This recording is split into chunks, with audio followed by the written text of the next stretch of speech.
1장 13절로 25절 말씀입니다. 베드로전서 1장 13절로 25절 말씀입니다. 제가 가진 성경책 377쪽에 있습니다. 제가 봉독하도록 하겠습니다. 그러므로 너희 마음에 허리를 동이고 근신하여 예수 그리스도께서 나타나실 때에 너희에게 가져다 주실 은혜를 온전히 바랄지어다. 너희가 순종하는 자식처럼 전에 알지 못할 때에 따르던 너희 사욕을 본받지 말고 오직 너희를 부르신 거룩한 이처럼 너희도 모든 행실에 거룩한 자가 되라. 비록 되었을 때 내가 거룩하니 너희도 거룩할지어다 하셨느니라. 외모로 보시지 않고 각 사람의 행위대로 심판하시는 이를 너희가 아버지라 부른즉 너희가 나그네로 있을 때를 두려움으로 지내라. 너희가 알거니와 너희 조상이 물려준 헛된 행실에서 대속함을 받은 것은 은이나 금같이 없어질 것으로 된 것이 아니요 오직 흠없고 점없는 어린 양 같은 그리스도의 보배로운 피로 된 것이니라. 그는 창세전부터 미리 알린 바 되시니나 이 말세에 너희를 위하여 나타내신 바 되었으니 너희는 그를 죽은 자 가운데서 살리시고 영광을 주신 하나님을 그리스도로 말미암아 믿는 자니 너희 믿음과 소망이 하나님께 있게 하셨느니라. 너희가 진리를 순종함으로 너희 영혼을 깨끗하게 하여 거짓이 없이 형제를 사랑하기에 이르렀으니 마음으로 뜨겁게 서로 사랑하라. 너희가 거듭난 것은 썩어질 씨로 된 것이 아니요 썩지 아니할 씨로 된 것이니 살아있고 항상 있는 하나님의 말씀으로 되었느니라. 그러므로 모든 육체는 풀과 같고 그 모든 영광은 풀의 꽃과 같으니 풀은 마르고 꽃은 떨어지되 오직 주의 말씀은 세세토록 있도다 하였으니 너희에게 전한 복음이 곧 이 말씀이니라. 아멘. 자, 오늘은 하나님을 닮을 우리라는 제목으로 같이 은혜를 나눴으면 좋겠습니다. 하나님은 인간을 창조하셨습니다. 이것은 그리스도인들이 부인할 수 없는 진리이며 우리는 그것을 믿기 때문에 여기에 있는 것입니다. 자, 하나님이 인간을 창조하실 때 어떻게 창조하셨느냐? 창세기 1장 27절 말씀에 이렇게 말씀합니다. 하나님이 자기 형상 곧 하나님의 형상대로 사람을 창조하시되 남자와 여자를 창조하시고, 하나님은 인간을 창조하실 때 하나님의 형상대로 창조하셨습니다. 여기서 형상이란 하나님의 모습을 의미하기도 하지만 하나님의 속성을 이야기도 합니다. 왜냐하면 하나님은 영이시기 때문에 우리가 볼 수 있는 존재가 아니죠. 그렇기 때문에 여기서 형상이라는 것은 하나님의 속성, 하나님이 어떤 분이신가에 대한 그것들을 이야기하는 것입니다. 그래서 하나님은 우리를 하나님의 형상대로 창조하셨고 그의 성품을 담게 창조하셨습니다. 그러나 인간은 죄를 지어서 그 하나님의 형상을 잃어버리게 되고 그 성품을 벗어버리게 되었습니다. 그래서 하나님의 성품 중에 가장 거룩한 성품인 거룩함을 잃어버리게 되었죠. 그래서 성경은 거룩에 대한 부분들을 계속 강조하고 있는 것 같습니다. 시편 99편 9절 말씀에 보니까 너희는 여호와 우리 하나님을 높이고 그 성산에서 예배할지어다. 여호와 우리 하나님은 거룩하심이로다 라고 말씀하고 있습니다. 하나님은 거룩하신 분이십니다. 그래서 하나님은 우리를 또한 거룩하게 창조하셨고 또 그 거룩한 삶을 살도록 하나님께서 말씀하셨습니다. 그러나 그 삶을 우리가 잘 살지 못하고 있죠. 하나님께서는 분명한 말씀으로 우리를 거룩한 삶을 살기를 원하셨습니다. 레위기 11장 45절 말씀에도 내가 거룩하니 너희도 거룩할지어다 라고 말씀하고 있죠. 이스라엘 민족을 만드시고 그들로 거룩한 삶을 살도록 명령하셨습니다. 그리고 그들에게 율법을 주셨고 이 율법을 통하여 거룩한 삶을 살도록 명령하셨습니다. 레위기를 전체적으로 쭉 보았을 때 그것을 정리할 수 있는 하나의 본문이 있습니다. 그게 어디냐면 레위기 10장 10절의 말씀입니다. 그리하여야 너희가 거룩하고 속된 것을 분별하며 부정하고 정한 것을 분별하고, 이 말씀입니다. 하나님께서 레위기 말씀을 통해서 우리에게 율법을 주셨는데 율법과 여러 가지 하나님께서 우리에게 하라는 명령이 거기에 있습니다. 그런데 그 모든 것들을 다 정리하면 뭐냐? 우리가 거룩할 수 있는 방법이고 그렇게 하기 위해서 우리가 세상과 구별된 삶을 살고 어떤 것이 정한 것인지 부정한 것인지 분별하는 삶을 살 수 있다라고 말씀하시는 거죠. 그렇기 때문에 하나님은 우리에게 거룩한 삶을 살기를 원하십니다. 오늘 본문에도 분명하게 말씀하시는 것은 오직 너희를 부르신 거룩한 이처럼 너희도 모든 행실에 거룩한 자가 되라 라고 명령하십니다. 자, 왜 우리가 거룩해야 할까? 그것은 아까 이야기했듯이 하나님의 형상대로 또 하나님의 성품대로 우리가 창조되었기 때문입니다. 그래서 우리는 이 성품에 다시 한번 회복의 길로 가야 되겠죠. 그래서 하나님의 그 성품을 닮아가는 삶, 그리고 하나님의 뜻대로 온 상태대로 회복되는 삶들을 우리가 살아가야 될 줄 믿습니다. 그리고 그렇게 살았을 때 하나님의 놀라운 은혜 가운데 우리가 또한 거할 수 있고, 하나님이 오셨을 때 자리따 칭찬받는 주의 종이 될 수 있겠죠.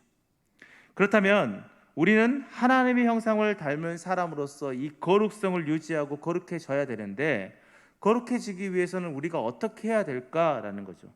자, 오늘 이 말씀을 통해서 저는 세 가지를 이야기하려고 합니다. 우리가 어떻게 하면 거룩해질 수 있는 것일까? 첫째로는 예수 그리스도의 보혈로 우리가 거룩해질 수 있습니다.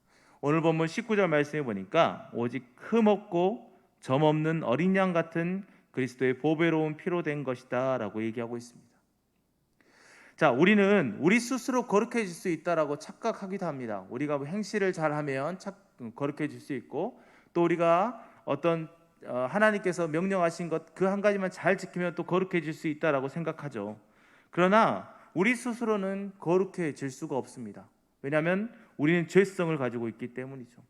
그렇기 때문에 우리가 거룩해질 수 있는 방법은, 유일한 방법은 예수 그리스도를 통한 구원밖에 없습니다.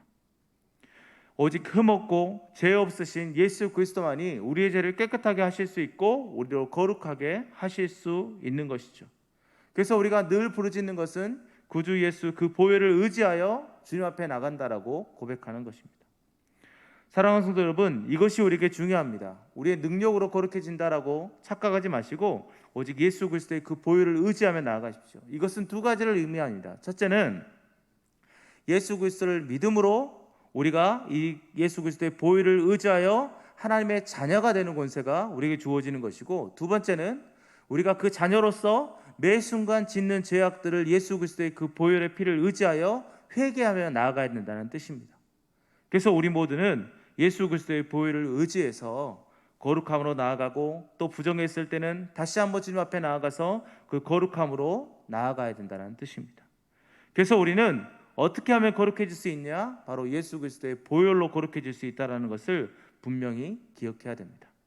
자, 그렇다면 우리가 또 거룩해질 수 있는 두 번째는 무엇일까? 그것은 말씀에 순종함으로 거룩해질 수 있습니다. 오늘 본문 22절 말씀입니다. 너희가 진리를 순종함으로 너희 영혼을 깨끗하게 하여 거짓이 없이 형제를 사랑하기에 이르렀으니 마음으로 뜨겁게 서로 사랑하라. 너희가 진리를 순종함으로, 진리를 순종함으로. 이 진리라는 것은 곧 말씀입니다. 말씀은 또 예수 그리스도라고 해도 괜찮습니다. 근데 이 진리, 이 말씀으로 우리가 그 말씀에 순종함으로 우리의 영혼을 깨끗하게 할 수 있다라고 분명히 말씀하고 있습니다. 그렇다면 이게 첫 번째와 같지 않냐라는 생각들을 하게 됩니다. 아까 첫 번째가 뭡니까? 예수 그리스도의 보혈을 의지해서. 그런데 첫 번째와 다른 것이, 지금 여기 하나님의 말씀에 순종함으로 거룩해진다라는 것은 우리가 이미 예수 그리스도의 자녀가 되어서 그 자녀된 자답게 살아가는 것을 의미하는 것입니다. 그런데 그렇게 살지 못했을 때는 예수 그리스도의 보혈의 피가 필요하고, 우리가 그렇게 살려면 하나님의 말씀이 필요하다는 것이죠. 왜 이 말씀일까? 왜 이 말씀이 우리로 하여금 거룩해질 수 있게 하는 것인가? 그것은 24절, 25절 말씀에 이렇게 말하고 있습니다. 그러므로 모든 육체는 풀과 같고 그 모든 영광은 풀의 꽃과 같으니 풀은 마르고 꽃은 떨어지되 오직 주의 말씀은 세세토록 있도다 하였으니 너희에게 전한 복음이 곧 이 말씀이니라. 아멘. 왜 이 말씀에 순종함으로 거룩해질 수 있냐? 이 말씀은 영원하기 때문입니다. 불변하기 때문입니다. 썩지 않기 때문이죠. 그래서 이 말씀에 순종하는 것은 이 말씀을 의지하는 것이죠. 우리가 그렇게 말씀에 순종하며 의지할 때 우리는 거룩한 삶을 살 수 있습니다. 이 말을 다른 말로 하면 뭘까요? 예수님을 닮아가는 것이죠. 그래서 15절 말씀에 이렇게 말하고 있습니다. 오직 너희를 부르신 거룩한 이처럼 너희도 모든 행실에 거룩한 자가 되라라고 했죠. 우리를 부르신 하나님처럼 말입니다.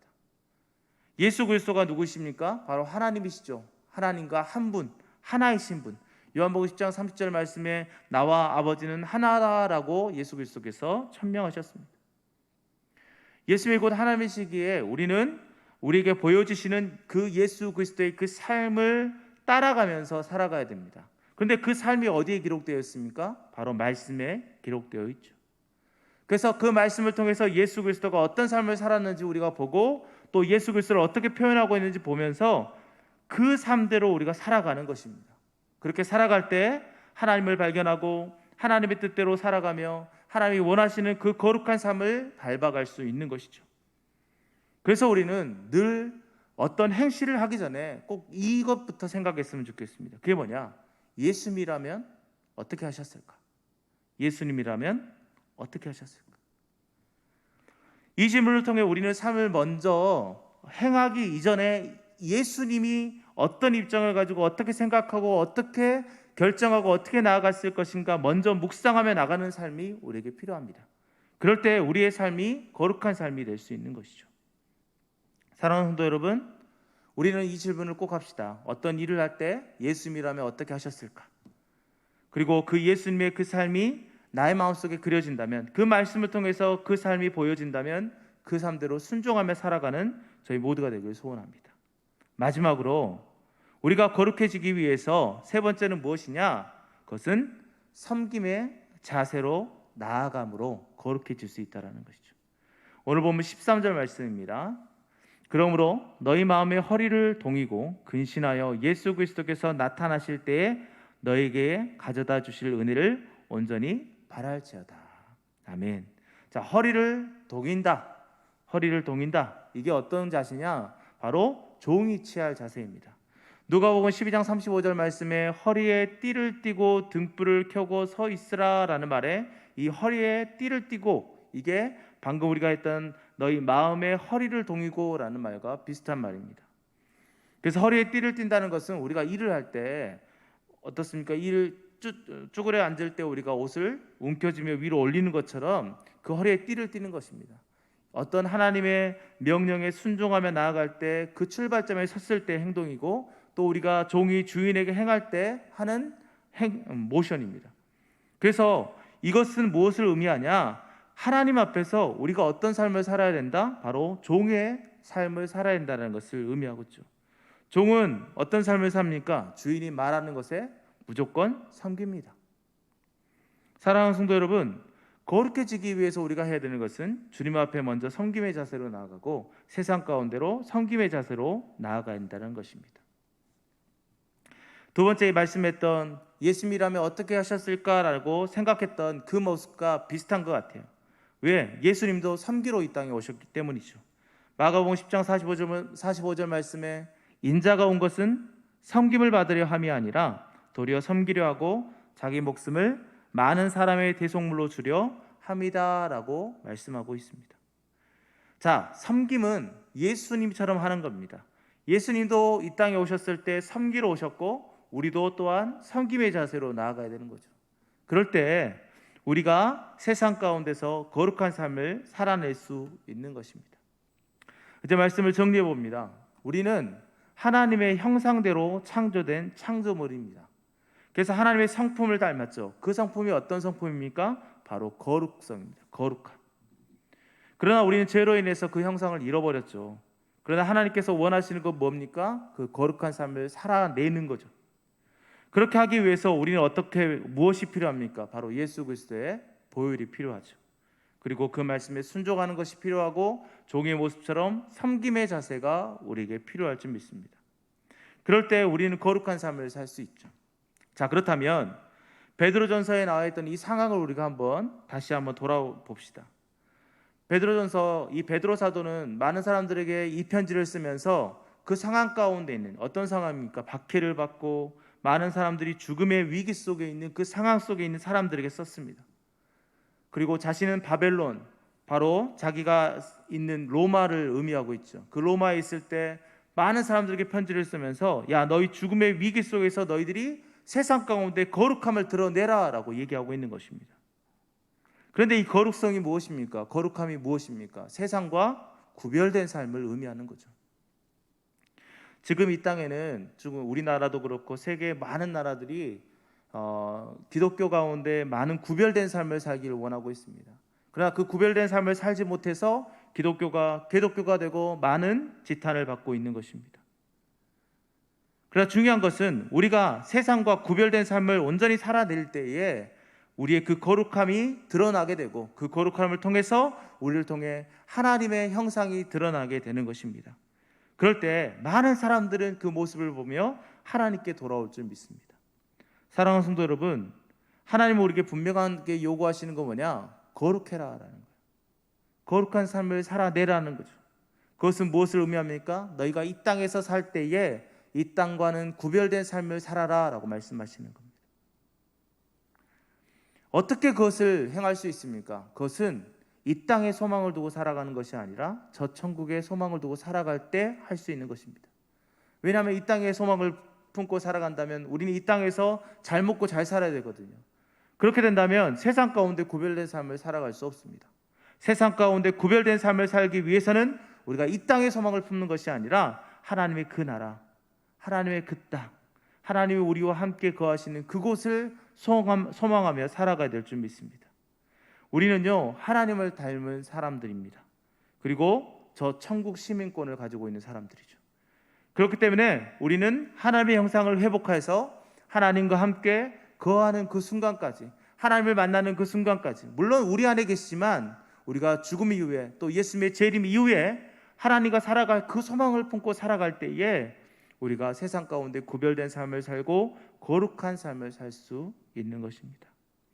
사랑하는 성도 여러분, 우리가 하나님의 형상을 회복하고 하나님을 만나는 그 순간까지 거룩한 삶을 살아내시길 예수님의 이름으로 축원드립니다. 기도하겠습니다. 하나님 감사합니다. 우리는 하나님의 형상대로 창조되었습니다. 근데 하나님은 어떤 분이십니까? 바로 거룩하신 분이십니다. 죄 가운데 있는 우리가 어떻게 스스로 하나님과 같이 거룩해질 수 있겠습니까? 절대 불가능합니다. 그러나 예수 그리스도의 보혈의 피를 의지하여 주님 앞에 나아가오니 우리가 주님 앞에 온전히 나아갈 수 있도록 하나님 우리를 거룩하게 인도하여 주시옵소서. 또한 우리가 하나님의 말씀에 순종함으로 세상 가운데 거룩한 삶을 살아내길 원합니다. 늘 말씀하여 주시고 그 말씀에 순종하는 저희가 되게 하여 주시옵소서. 또한 기도하는 것은 우리가 섬김의 자세로 하나님을 또한 섬기고 세상 사람들을 섬기며 우리 교우들을 서로 섬기며 살아가는 저희 모두가 되게 하여 주시옵소서. 그래서 세상과 구별된 삶, 거룩한 삶, 하나님을 닮은 삶을 살아갈 수 있는 저희 모두가 되게 하여 주시옵소서. 모두가 믿사오며 예수님의 이름으로 기도하였습니다. 아멘. 축도하겠습니다.